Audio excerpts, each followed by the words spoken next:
கிறிஸ்துவுக்குள் அன்பான சகோதர சகோதரிகளே, இன்றைய நற்செய்தி உங்களுக்காக. இன்றைய முதல் வாசகமும் இரண்டாம் வாசகமும் மற்றும் நற்செய்தி வாசகமும் தாய் திருச்சபைக்கும் அதன் பிள்ளைகளாகிய நமக்கும் இடையுள்ள உறவையும் உறவின் பிரமாணிக்கத்தையும் பற்றி மிக தெளிவாக கூறுகின்றன. இன்றைய முதல் வாசகம் யோசுவாவின் புத்தகம் 24ஆம் அதிகாரம் 1 முதல் 8 வரை உள்ள இறை வார்த்தைகளிலே எகிப்தின் அடிமை தலையிலிருந்து யாவே தேவன் பரம தகப்பன் அவர்களை மீட்டு வருகின்ற வழியிலே அவர்கள் எல்லோரும் ஆண்டவரை குறித்து முணுமுணுக்கின்றார்கள்.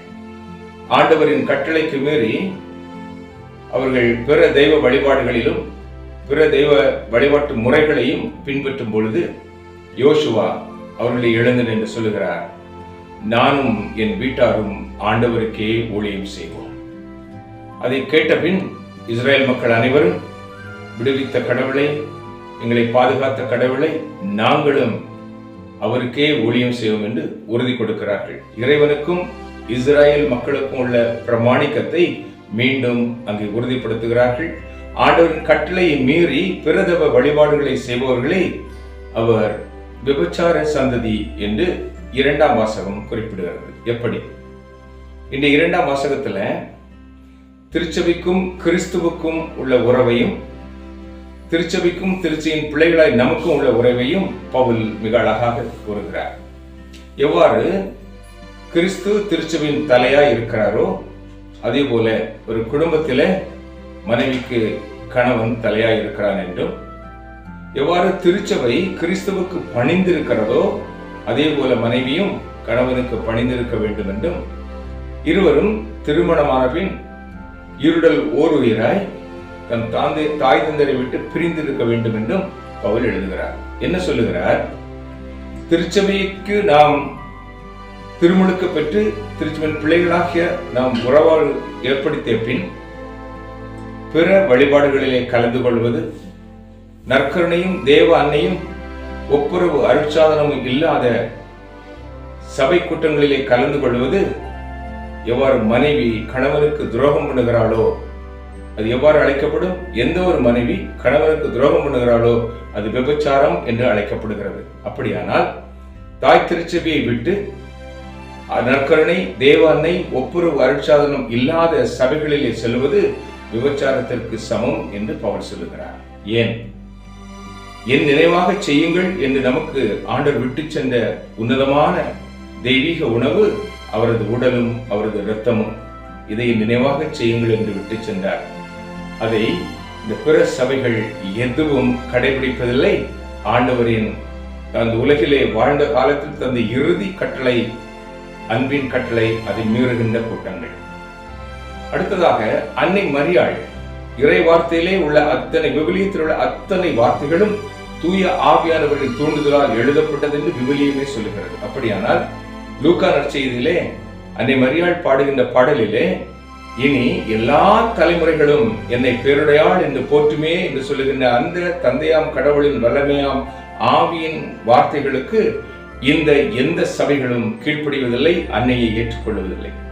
ஆக இறைவன் இயேசு தந்த நற்கருணை இல்லை, தந்தையாம் கடவுள் தந்த அன்னை மரியாள் இல்லை, அங்கு தாய் திருச்சபையின் பிள்ளைகளுக்கு என்ன வேலை என்று பவுல் கேட்கின்றார். அது விபச்சாரத்திற்கு சமம் உங்கள் விசுவாசம்.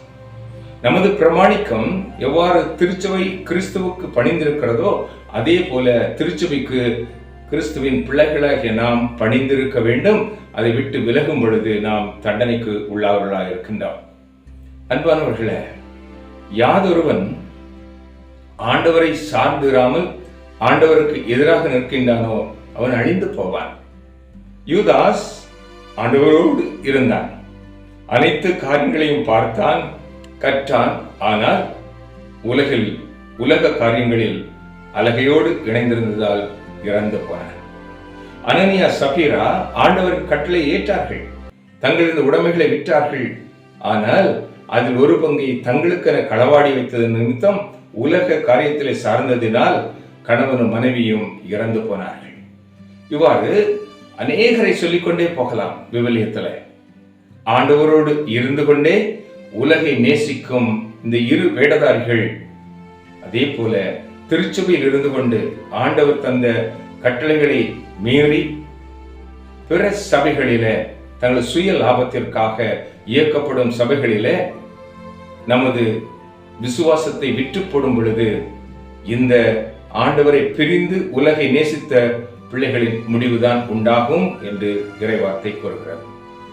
அன்பானவர்களே, யோவான் நற்செய்தி இன்று 6ஆம் அதிகாரம் 60 முதல் 69 உள்ள இறை வார்த்தைகளிலே இதைத்தான் ஆண்டவர் நமக்கு சுட்டி காட்டுகின்றார்.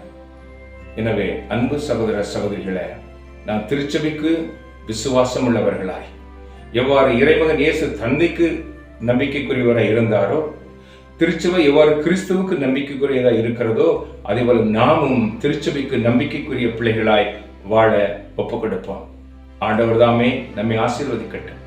தந்தை மகன் தூய ஆவியின் கட்டளைகள், இறை வார்த்தையின் விழுமியங்கள், நமக்கு பாரம்பரியம், தாய் திருச்சபையின் போதனைகள், இறை வார்த்தை மூன்றும் கலந்து தருகின்ற சத்தியங்கள், இவற்றை உணர்ந்து நாம் பின்பற்றுவோம். ஆண்டவரோடு இணைந்து வாழ்வோம். ஆண்டவரோடு உள்ள உறவும் திருச்சபையோடு உள்ள உறவும் பிரமாணிக்கமாக இருக்க ஒப்புக் கொடுப்போம். ஜெபிப்போமா. எங்கள் அன்பின் பரலோக பிதாவே, இறைவன் இயேசு வழியாக திருச்சபையோடு நாங்கள் கொண்டிருக்க வேண்டிய உறவையும் அதன் பிரமாணிக்கத்தையும் கற்றுத்தந்தீரே. இந்த பிரமாணிக்கத்திற்கு எதிராக நாங்கள் தவறு செய்யும் பொழுது, மனைவிக்கு எதிராக கணவனும் கணவனுக்கு எதிராக மனைவியும் தவறு செய்து தங்களது விசுவாசத்தை, தங்களது நம்பிக்கையை இழந்து விலை மாதுகளைப் போல விபச்சாரம் செய்வது போல இருக்கின்ற இந்த விசுவாசத்தை நாங்கள் மாற்றி தாய் திருச்சபையின் பிள்ளைகளாக முழு விசுவாசத்தோடு உம்மை பின்பற்றி வாழ்ந்து நிலைவாழ்வை பெற்றுக்கொள்ள அன்னை மரியாளோடு சேர்ந்து துதித்து ஒப்புக் கொடுக்கிறோம். நல்ல பிதாவே, ஆமென். அன்பானவர்களே, தாய் திருச்சபை ஒன்றுதான். ஏக பரிசுத்த அப்போஸ்தலிக்க கத்தோலிக்க திருச்சபை. அதன் பிள்ளைகளாய் இருப்பதில் மகிழ்ச்சியோடு நன்றி கூறுவோம். இந்த நாளையும் இனிய நாளாக்குவோம். ஆமென்.